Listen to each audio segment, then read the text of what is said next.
ഡോക്ടർക്ക് ഭയങ്കര ടെൻഷൻ അടിച്ച് ചെയ്യേണ്ടി വന്ന ഒരു കേസ് എന്തായിരിക്കും ഡോക്ടറെ? ജനറലി ഇങ്ങനെയുള്ള സർജറീസ് ആണ് കുറച്ചുകൂടെ നമുക്ക് സ്ട്രെസ്ഫുൾ.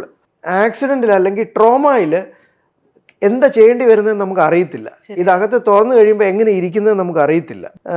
ആളുടെ ജീവൻ രക്ഷിക്കാൻ പറ്റുമോ നമുക്ക് പല സമയത്തും നമുക്ക് അറിയത്തില്ല. ഈ ഒരു വയസ്സിനുള്ളിൽ ഉള്ള കുട്ടികൾക്ക് ഏറ്റവും കൂടുതൽ കണ്ടേക്കുന്നത് ഈ ഹെർണിയ പോലത്തെ ഇഷ്യൂസ് ആണോ? യൂറിനറി പ്രോബ്ലംസ് വളരെ കോമൺലി കുട്ടികൾക്ക് ഉണ്ടാകാറുണ്ട്. കിഡ്നി റിലേറ്റഡ് ഇഷ്യൂസ്, പിന്നെ കിഡ്നിയിൽ നിന്ന് യൂറിൻ താഴോട്ട് ബ്ലാഡറിലോട്ട് വരുന്ന 2 ട്യൂബ് വഴിയാണ്. ഈ ട്യൂബിലുള്ള അനോമലീസ് അല്ലെങ്കിൽ ട്യൂബിനകത്തുള്ള കുഴപ്പങ്ങൾ, പിന്നെ യൂറിനറി ബ്ലാഡറുമായിട്ടുള്ള പ്രോബ്ലംസ്, ബ്ലാഡറിൽ നിന്ന് യൂറിൻ പുറത്തേക്ക് വരുന്ന ട്യൂബുണ്ട്. അപ്പോൾ ഈ മൊത്തത്തിലുള്ള ഒരു സിസ്റ്റം ഉണ്ട്. അതായത് കിഡ്നിയിൽ നിന്ന് യൂറിൻ വരുന്ന ആ ഒരു സിസ്റ്റം. ഇതിനകത്ത് ഉള്ള പ്രോബ്ലംസ് വളരെ കോമൺലി കുട്ടികളിലുള്ള കണ്ടീഷനാണ്.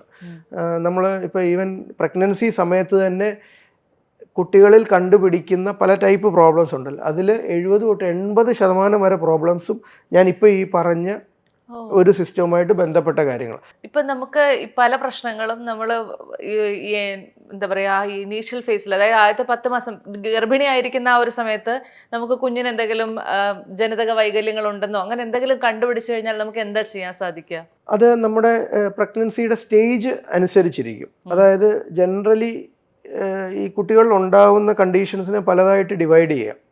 ഒരു സെറ്റ് പ്രോബ്ലംസ് നമുക്ക് പ്രത്യേകിച്ച് പരിഹാരം ഇല്ലാത്ത അല്ലെങ്കിൽ കുഞ്ഞിന് വളരെ സീരിയസ് ആയിട്ടുള്ള പ്രോബ്ലംസ് ഉണ്ടാവുന്ന ടൈപ്പ് കണ്ടീഷൻസ് ഉണ്ട്.